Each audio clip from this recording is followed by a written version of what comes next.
19 లక్షల మంది ఇవాళ పెన్షన్ల కోసం ఎదురు చూస్తా ఉన్నారు. రిటైర్ అయిన ఉద్యోగులు వాళ్ళు తనలాడుతున్నారు. ఈ ప్రభుత్వం వచ్చిన కాడికెళ్ళి వాళ్ళకి ఇయ్యాల్సిన పైసలు ఇస్తలేడు. మీదికెళ్ళి ఉపన్యాసాలలో చెప్తున్నాడు మనకు చాలా ఆర్థిక కష్టాలు ఉన్నాయని.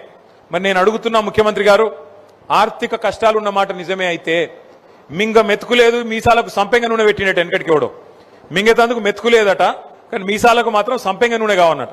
మరి నువ్వే చెప్పబడుతుంది ఆర్థిక పరిస్థితి మంచిగా లేదు, ఇది బాగలేదు, అది బాగలేదని. మరి నీ ముఖానికి ఆ 1.5 కోట్లతో మూసీ సుందరీకరణ ఎవడు చేయమన్నాడు నిన్ను? నీకు మూసీ సుందరీకరణ మీదకి ఓట్లేసిండ్రా?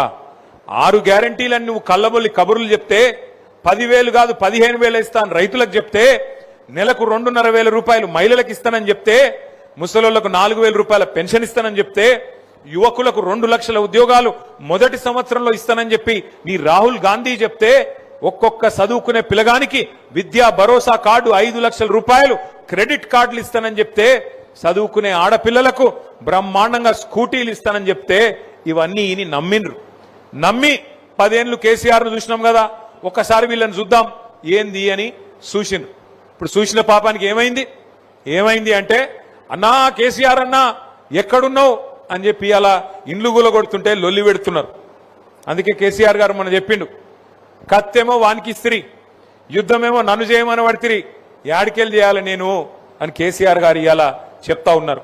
అందుకే ఆలోచించుకొని ఓటేయాలి.